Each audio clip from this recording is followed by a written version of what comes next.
welcome. Thanks for joining us. Mike and I are going to be presenting on a TAP paper, paper that Forrester and us did collectively on integrated thinking. And you're going to hear a little bit from Mike about the stats and the research methodology. And then I'm going to go into a little bit of the principles. And then hopefully we'll have time for questions. I say that, and usually nobody asks questions, but please, if you have some, write some down, and then we'll try to answer them as best we can. We also have available, we have a booth here. We have the paper available at the booth for you, so if you want to come by and swing by the booth and grab it, we'll make it available. Mike? Thank you. Will the build on this slide work, this next slide, Anthony? Huh? Build? I think it will. If you just swipe it, it should just work. All right. Not used to swiping through my slides. Hi, everyone. My name is Mike Gualtieri. I'm Principal Analyst with Forrester. And let's begin. The fundamental question we were asking in this research, well, first the question is, do application development teams struggle? And I'm going to ask you. Okay, so this is one of the fundamental questions that we asked here, which is what percentage of business decision makers, so this is the business, what percentage say that IT has the ability to regularly deliver projects on time and on budget? A? 14%. OK, 14%. Really? Oh, but how about your particular business people? What do they say? D. That's what I thought. Well, the real answer that we found from this research is 39%. I don't know. That bothers me. It just seems really low that your customer says you deliver 39% of the time. This is not IT's fault. This is the business fault for not firing y'all, if that's your actual delivery percentage. But there's a lot of reason they struggle. And we dug a little bit deeper into the research to actually find out why. Now, you're going to find a lot of these things are sort of what the perpetual complaints are, the perpetual obstacles they have. So we asked another question about what are the obstacles that you face. And here's what we found. One, the first obstacle was they struggle with ever-changing business and user requirements. I mean, this has always been the case, right? That the requirements always change. Now, what's interesting, I think, about that 39% is that we've had lots of new technology, lots of new programming languages, lots of new development methodologies like Agile and others, but it's still 39%, right? So one of the obstacles is these changing business requirements. The second one they reported in order was that they try to do too much all at once. And this might be just the issue of competing priorities or changing priorities. And that's probably something that you all have experienced as well. And the third is lack of clear executive direction. Now, we didn't ask specifically, we probably should have, is this business or IT? But just in general, a lack of direction, a lack of guidance about what is the current priority for IT. And those priorities change a lot. And then the other obstacle, which is particularly I hear a lot of both vendors and IT shops talking about, is finding the right development talent. Even finding any development talent seems to be a problem right now as well. And then finally, lack of stakeholder consensus. And I couldn't help but thinking about Congress when I, actually all of these, right? All of these could apply to Congress, actually. But I guess I haven't read the news. Are we OK now? We are? OK. We're back. All right. Till January. OK, good. So we got time. So these are the obstacles. And so part of this research, the fundamental question, do they struggle? Well, at least the business people with that 39% say they struggle. And then we went deeper and we said, so what's the answer to this? And Anthony is actually going to talk about the answer, but before he does that, these complaints aren't new, right? This isn't this is validation research of things that you probably could all list if I interviewed and asked you all these questions. You might think that the answer is to take each one of these and try to figure out how to fix each one of these. But isn't that what we've been doing for 10, 20 years, trying to fix all of these things? Then why is the number still 39%? That's the question I have. And I think the answer is that we need to focus on this number. Why are they dissatisfied? This is the bigger picture. Are we doing the wrong things? Or what are the things that we need to do to fix that number? And I think fundamentally, and you've heard a lot of this probably at this conference already, is to keep your eye on the ball. And that ball isn't the code, it's not the project plan, it's not the language of the day. It's to focus on the audience. And the audience is a combination of your business and user. And just like creating a movie, that audience has to love it. And the audience, when they rate a movie, when they rate on Rotten Tomatoes, they do it based upon how they feel about that movie. Business and users are the same. They also rate something about how they feel about it. So does that mean we have to, maybe we need to talk about their feelings? I'm not sure. Sticky IT subject. Okay. Good. So there's a lot more to this research, a lot more questions that they asked them, and I think it's in the paper, the technology adoption profile paper. And can they get that? At the booth, yeah. Okay, so I think the EffectiveUI is providing Shameless at the booth. self-promotion plug. Yes, you Yep. can get it at our booth. So Anthony, myself, we've done a lot of thinking about, well, what is the answer here? And we're calling it integrated thinking. And I'm going to turn it over now to Anthony to describe what integrating thinking is. Thanks. I have the, wow, that's really loud. I have the advantage of seeing Mike's slides and he hasn't seen mine. So if you see him have a conniption fit, it's because he doesn't agree with something. That's okay, we'll talk about it later. So this is an interesting concept, this integrated thinking. In essence, what we're saying is you have stakeholders in a project, the VP, the project or product manager, the designer, the developer. And what I think everybody's realized is that nobody's really on the same page. I can make fun of developers. I used to be a developer, and they always have ADD. They're always thinking about something different. But how do we get everybody aligned on the same page? And if I'm sitting in the audience, and if I'm sitting in your seat, I'm thinking, yeah, no kidding. We're not all on the same page. Let's come up with something that we haven't heard before. That is the problem. Fundamentally, that's the problem. And how do we solve that problem? And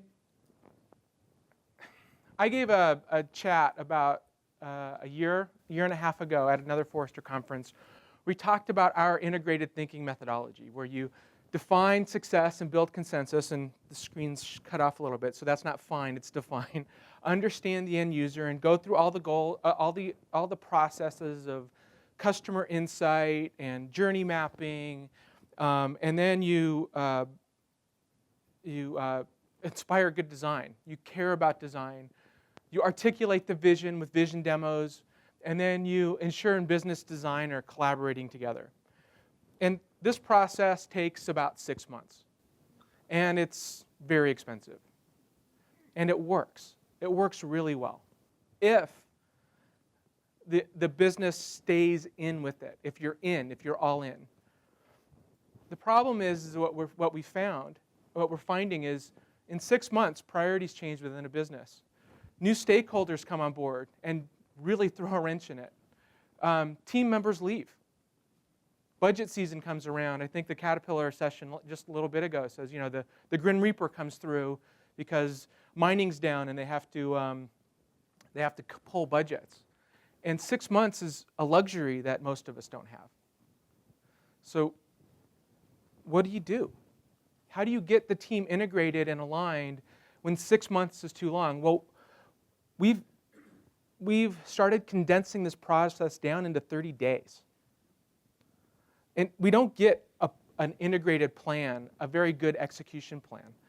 But we do get the team to collaborate. So the first tenet of this in this 30 days is you take the team, and it's typically an integrated team, stakeholders from our clients and our team, and we get rid of their titles. We demolish them. You guys have no titles. You guys are here to solve a problem. And the only input we have for you is the business objective. We are trying to accomplish this goal. And in 30 days, you have to come up with a working prototype. So it's development talent, design talent, business talent, sometimes it's finance, procurement. But your goal is to come up with a working prototype. And that working prototype, within that 30 days, has to be tested by users, has to build business consensus, and most importantly, it gets the team in 30 days integrated and aligned and working. So instead of taking 6 months where you have silos of division, siloed thinking, you force everybody in a room, close off everything else that they're doing, focus on this one business problem, come up with a working prototype, and that working prototype becomes the plan. It is the plan. It's the noble cause that the rest of the organization rallies behind and solves the problems that Mike mentioned before. Lack of stakeholder consensus, changing priorities. All of those are solved by a working prototype that is done really quickly. Think of it as a hackathon for a product. Second thing is, how do you measure this? How do you measure? And I look at this and I have a fundamental problem with this question. I apologize, but I have a fundamental problem with it. And that is, and this just by the way hit the Wall Street Journal today. I don't know if you noticed that, but we made the Wall Street Journal today. Well, online, kind of. Anyway, this on time, on budget, is that really how we're measuring ourselves? It's such a lacking measurement. This was on time and on budget. Does anybody use SAP in the room? Anybody like, well, one, that's really weird in this. Okay, all right. Do you like SAP? Are you happy with it? It's supposed to deliver on time, on budget. Nobody likes it. Nobody uses it. We just had to implement SAP at EffectiveUI. We were acquired by a large holding company who implemented it. We're a user experience caring company. And we did this to our employees. It's horrible, but it's on time and on budget most of the time. That's what was delivered on time and on budget. The Zune was delivered on time and on budget.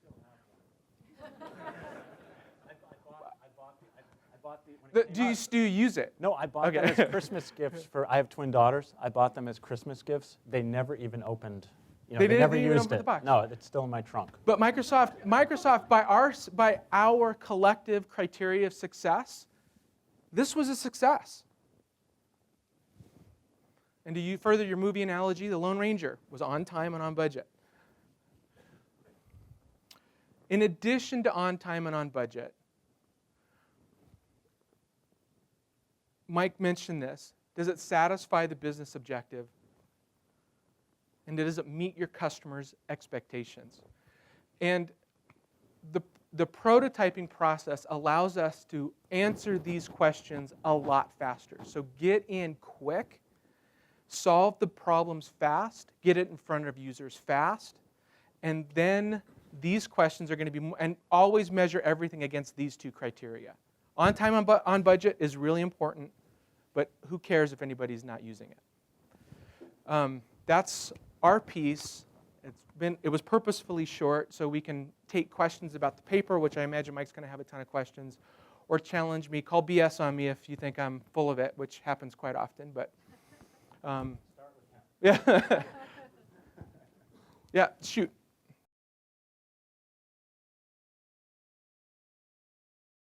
On the vendor side, we get that too, right? We get an RFP that says we need something by this time, and we're not going to give you the budget. We're not going to even tell you what the budget is. But we need something to solve this problem, and you got to tell us how much it's going to cost, and by the way, it has to deliver by June. It's very difficult to do that effectively. Now, you can meet on time and on budget. You can meet that. We can answer an RFP that says, this is what our budget's going to be, and we'll deliver this on June. But does it meet the objectives? You can't tell until you understand the technology landscape, you understand the users, you understand really what the business objective is, you understand how many stakeholders have to weigh in on it. It's an insane amount of weight that is put on a project early on. So again, the way we're solving that is by saying, take a bite-sized piece of a project. Don't decide everything now. Take a small consumable piece. Let's prototype this thing out quickly. And then we can give you procurement, what you're asking for. And usually the smaller budget and the more of the certainty of what we're delivering will help with procurement and business, the business in general, appetite for taking on smaller or taking on a bigger project like that. Okay. Yes.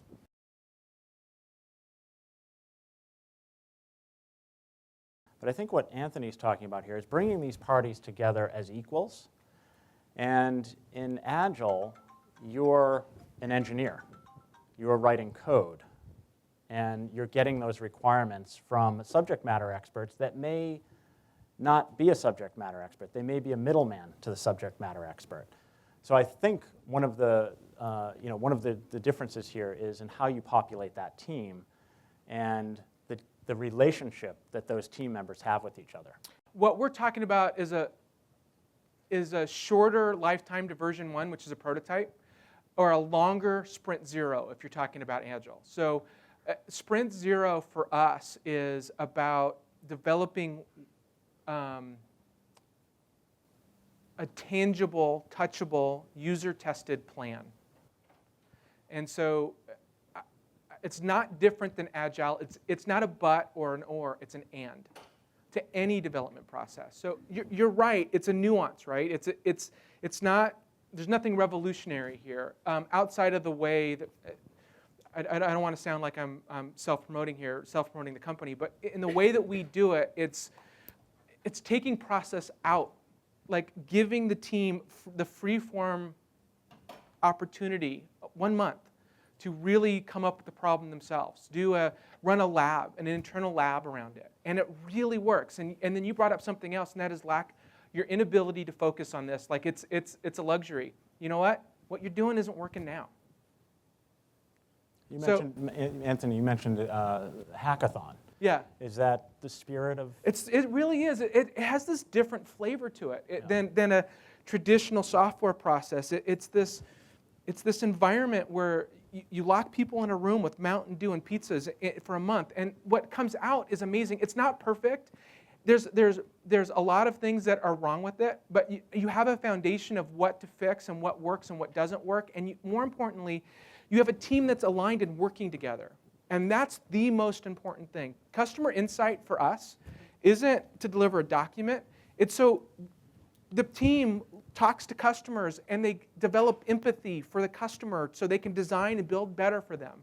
This is the same thing. It's team insight. It's getting the team together and forcing them to work on a problem so they develop empathy for one another. Yeah, shoot. Sorry, I'll next.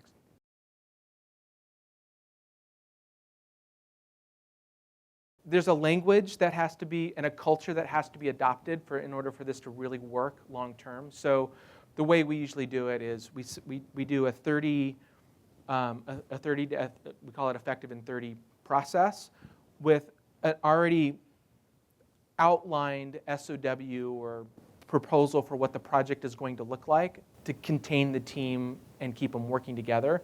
And it does require a cultural, organizational awareness of what you're doing. You can't just kind of do it and not have everybody aware. Everybody has to be aligned. The entire organization has to be aligned. We have an education services unit.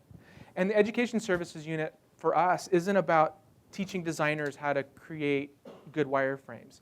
It's an executive at EDU. And what we do there is we talk about these processes and how culturally an organization needs to change in order to build things that develop good customer rankings versus on time and on budget, and what this process looks like, and how. So it is a cultural shift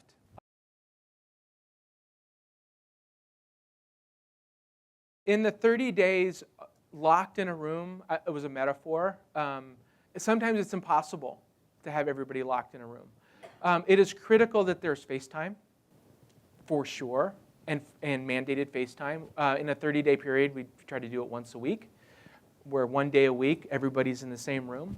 It is important to get that FaceTime. And in fact, in some other industries, like movie making, for example, like Pixar, they have the bathrooms in the center, so that all the different groups, they bump into each other at the bathroom because they, going to the bathroom. Just so you guys know, we have the kitchen in the center, so it's okay. a little different. Well, either whatever. Okay. So, but a lot of the high-tech companies, the Apple, and when they build their office space, this is something that they focus on on an ongoing basis. Just to get those interactions, to get those people working. But it is much easier now to work as a virtual team as well. Yeah. Shoot.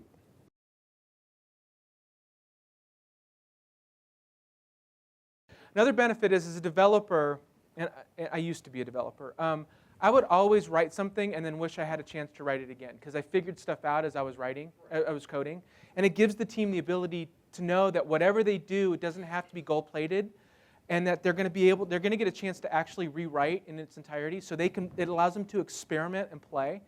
And the second time you build something, it's way better than the first time. So it just works because for all kinds of levels. But that's one of the other things that I would say I would add to your list. Yep.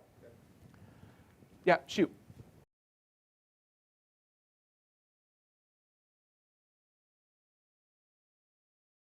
The bar is raised on user experience and the digital customer experience. It's raised. And so delivering SAP-looking applications, or even applications that are, there's a flip side to this, right? Companies will hire an interactive agency or their marketing agency to design their app. And it's beautiful and still completely unusable. So it's not just the visual design, it's how it works. So the process has to accommodate for both technical architecture, interaction design, and visual design. And so those skill sets, in order to meet customer demand, it's not just a sign of our times, it's outside of the fact that people's expectations for something that's easy to use is much higher, much higher. But think of who's put in these teams as well. We're often trying to get what the business requirements are, but this is a technology-driven world. And oftentimes the business people who are expressing what those needs are don't even know what's possible, with technology. So they may not even have the best ideas.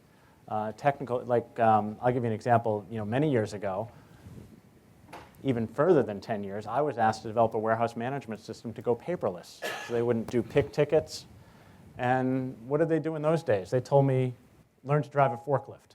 So I drove a forklift in the warehouse for 2 weeks, and that was my experience. I came back to them and said, yeah, I can make that paperless on this Telzon radio frequency terminal. But I said, you know what? You can also, if you want, the people who are doing the put away, who are coming back empty, deadheading on the forklift, you could actually have them do some of the picking. And the picking people who are going empty to pick something, they could do some of the put away.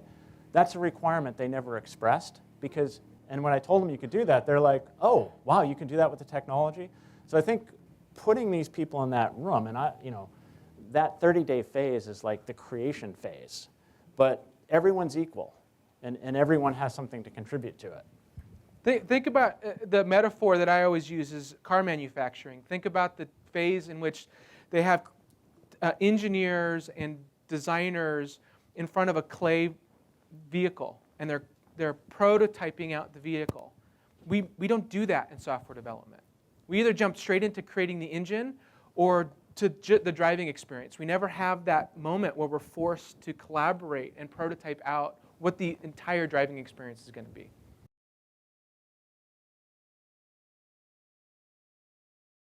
I haven't seen a prototyping tool that I've been really super excited about. So I'm not really answering your question, but yeah, it's the tools that but that said, it's the tools that your team are most comfortable with. So the technology that is used to produce the prototype doesn't matter. We've seen paper prototypes. We've seen HTML functioning prototypes. We still use Flash to prototype stuff out. It just depends on the medium that is going to get the point across based on the business outcomes that are put into the team.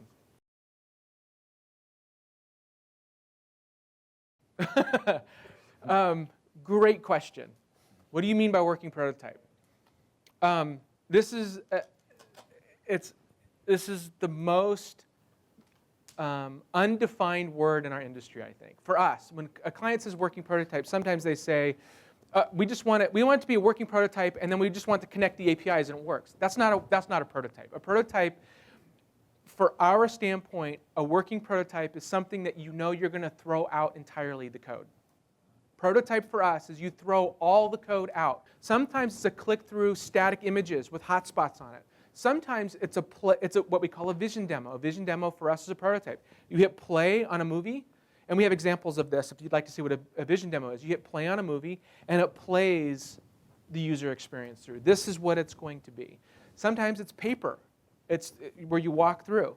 It depends on time, team effort, energy, but there has to be some wrapped around it. There has to be some plan some plan in reality that we can technically build it. That's why you have the engineers in the room. Yeah, shoot.